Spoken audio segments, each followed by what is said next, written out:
Sagittarius, my darlings, how are you doing? Please hit the like and subscribe, and I am going to start shuffling straight away and see what energy wants to come out.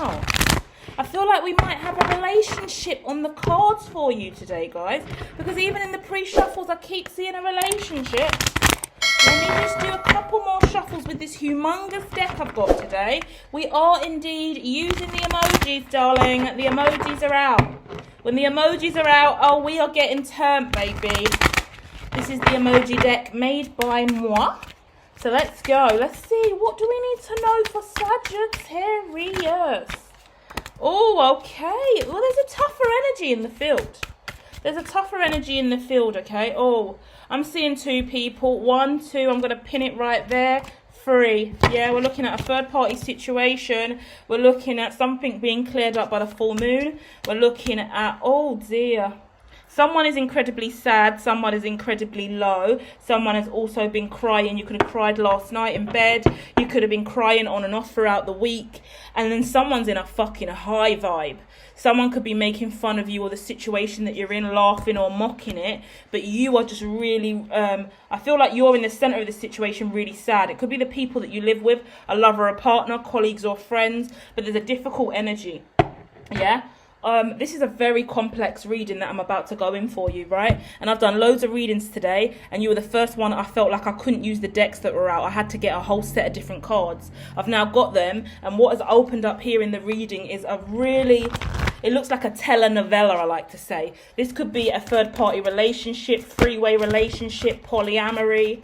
Yeah, I'm looking at a masculine energy, yeah? Male or female, a masculine vibration who is getting money, yeah?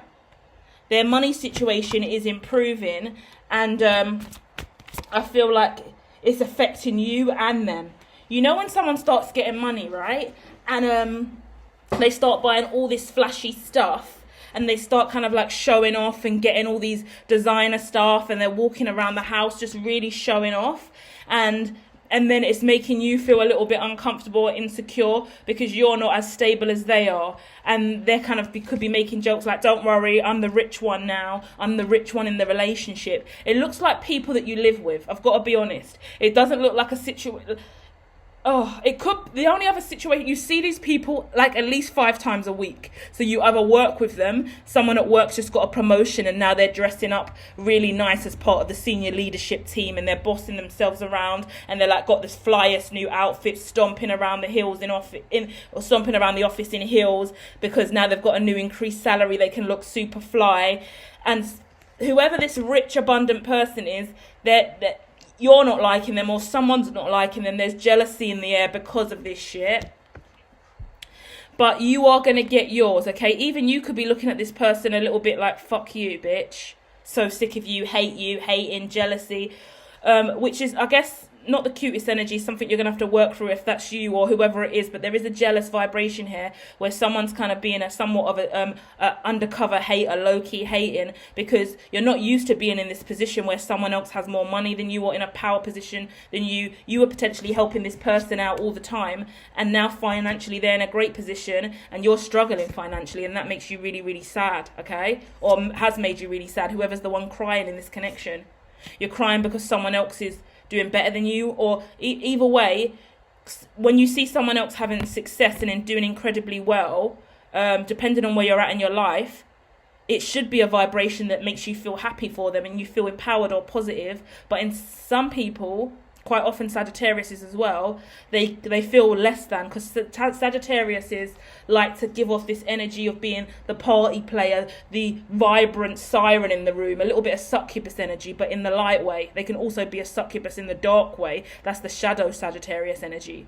But if you're always helping other people get by, supporting other people, and suddenly now you're the broke one in the relationship, you haven't got much money, you can't look cute and amazing and do all these awesome things, then you're feeling shit about that. And it's hard. You've got to release judgment and let go. This is a time in your life, basically, Sagittarius, where you let someone else help you. Because if you go around with ego and pride, hating on someone underneath your breath, or low key, or crying at night secretly because you're devastated that this person's doing better than you in life, then you've got to understand you're saying they're doing better than you in life. Because this person isn't doing anything but focusing on themselves and improving their career. Maybe that also affects you in some way. Guys, feel free to flip the narrative, okay? But the sad person in the middle who's struggling is in the middle of the reading. So I'm saying it's Sagittarius. If it isn't you, fair enough, place it where you want. But someone has spent ages getting their life back on track. It looks like 9 years, 7 years, 6 years of real hard struggle, yeah? Could be a child, a sibling, family member, but over the age of 18, but they're just they've been devastated and going through hell for a long time. Now their life's improved. Now they're doing great things. Now they're looking fabulous, positive, enlightened, working really hard. They could be in and out the house, like maybe they was in the house all the time, constantly around, and now they're just flying up to get breakfast, flying in the evening, and then going to sleep. Like, you're not getting all the attention and all the stuff that you wanted from them before, and before they needed you. Yeah? If you're a healer and you like to heal people and you want to feel needed, you've lost the need. This person doesn't need you in the same way in which you do. And you have to learn that relationships are not about being needed. Relationships are not, this person needs money from me. Yes. This person's broke and depressed. Yes. Gives me a reason to live. Gives me a reason to be powerful. I get my power from other people who are struggling, you know? And I'm not saying that in a negative way, Sagittarius. I'm not coming for you, I promise. Hear me out here. Because I'm a healer, I'm an empath, I'm a light worker, I'm a reader. And most people that I work with and I connect with, they're people in need. People need help, people need advice, people need positive affirmations. So I resonate with that energy, you know?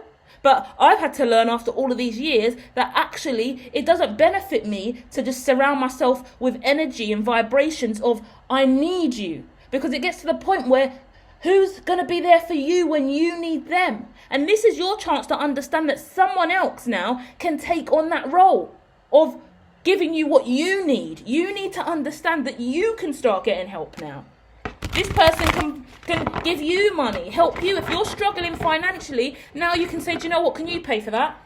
Can you pay for the electric now? Can you pay for the gas now? Like, not all the time, don't overstep your mark, but within reason, can you pay for lunch now on our lunch break, considering you're in a better position? Because I'm broke, you know? Maybe work through this energy as well and try and get it transmuted if you are in a little bit of a hater vibration.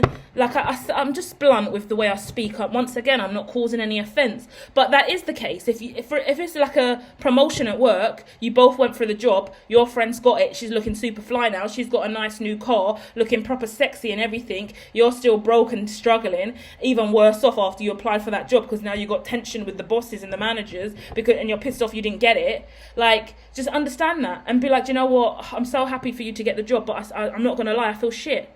I'm depressed, I'm sad, I'm low. Every time I see you, I feel shitty.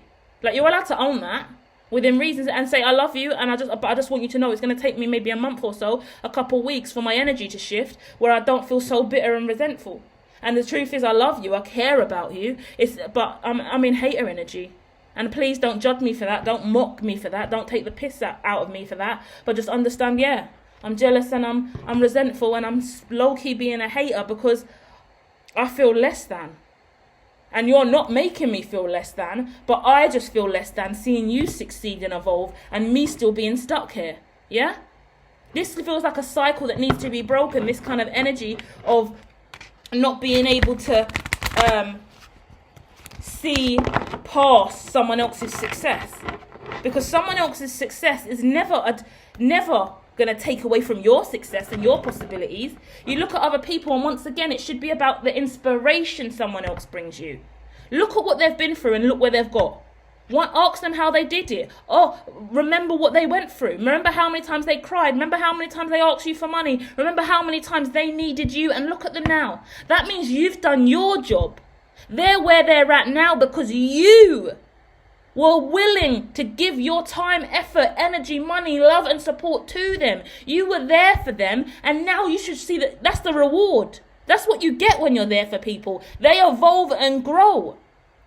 If you really want to help people, you're going to have to look past them being above you, or them moving past you or beyond you.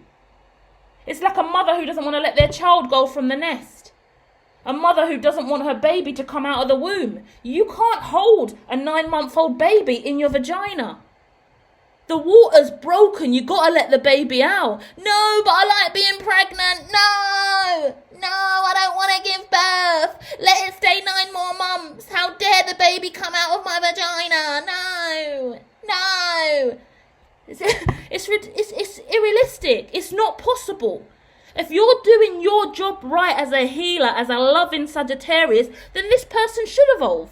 Because they've been around you and you've been supporting them, loving them. It's just you need to detach now from the ideology of them not needing you. Because you've devoted all of your time, that's your issue, but you've devoted all of your time to feeling like you have to be the provider. And you're getting your energy, your love, your self-worth, your motivation from being what they need. Do you understand how unhealthy that can be at times, Sag? I feel like I'm being harsh with you today, but someone's got to tell you the real tea. And I'm loving you. I'm coming from a place of love with this. Because you've got to work through this energy. This isn't a child shit I'm talking about. So you're going to want to go over to the Her Members Only channel, featured at the top of this page, and go to my playlist with the Inner Child video and watch that. Watch part 1 and part 2. Go into a meditative state and connect with your inner child and have that conversation. Why do I feel not good if I'm not needed?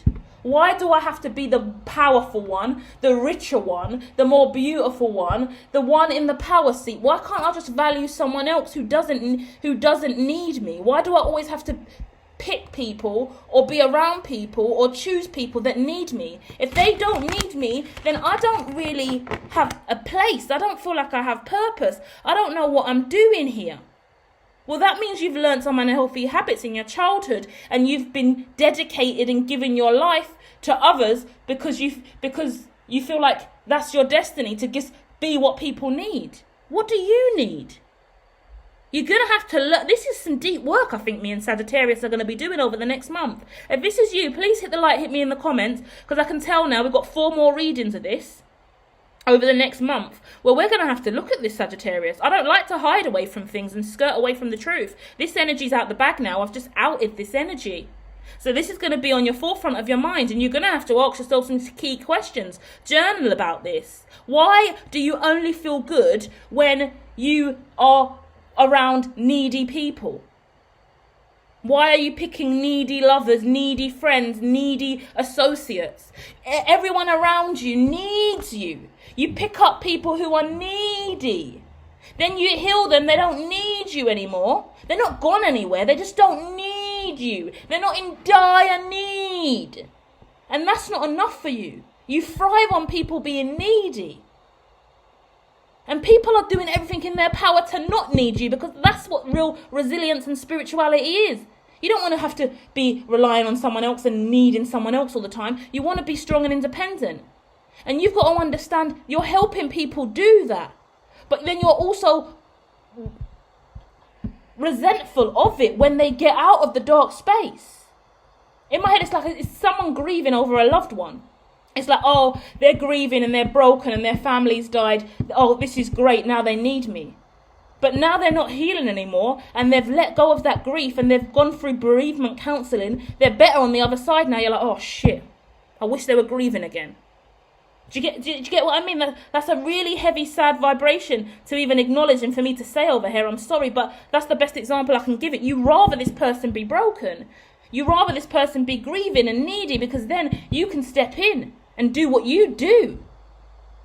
But Sagittarius, the truth of the matter is, if you're coming over to the Hermatologist channel and you really do want to ascend and increase your vibration and use the law of attraction and manifest the life that you really want for yourself, you're going to need to get rid of those tendencies to only attract needy people, and to base your self-worth and your self-love and your power and strength off how much someone needs you. Because now it's kind of like, well, I need to get a bigger job. I need to get more money. I need to do all of this stuff so I can be above this person and then they can need me again. Or do you know what? I hope that they lose their job. I hope they lose their money. I hope something goes wrong with them. I'm going to block them, sabotage them, do whatever I can negatively so they can fall down the scale a bit and then they'll need me again. As long as they need me, I'm fine. All I need is them to need me. Do you get it? Your need is to be needed. We need to look at that because that's not a healthy need. And you've learned that from your mother or father in childhood and that stayed with you, and we're going to have to unprogram that shit so you can be free. I've just revealed to you, Sagittarius, your biggest life lesson, your biggest karmic cycle, the biggest Saturn return issue you got going on in your life right now is your need to be needed. Wow, what a revelation, Sag. I'm sorry I feel like a bitch today because I feel like I just outed your shadow. I just pulled your shadow out from your sacral chakra, slapped it on the fucking table and said, here's the fucking problem. Look at this shit. We got to get this shit over and done with because it's fucking up your life and it's making you sad. And you know you're a good-hearted person. You know you don't need to look at other people and feel you need to be needed by them because you're an amazing human being and you're a good-hearted soul and you're helping people get to where they need to be in life.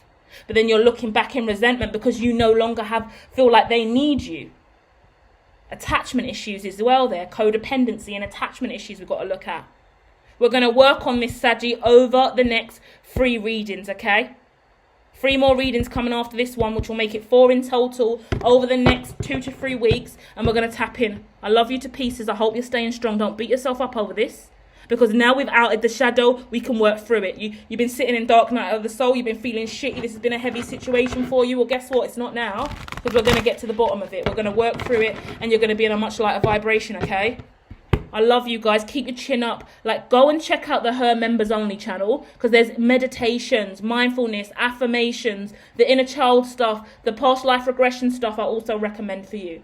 Go and read a nice book about spirituality. Go and do a nice feng shui in your house. Go and burn some sage. Go and sunbathe. Go for a swim at the spa. Go for a steam room, a sauna. You need some self-love now.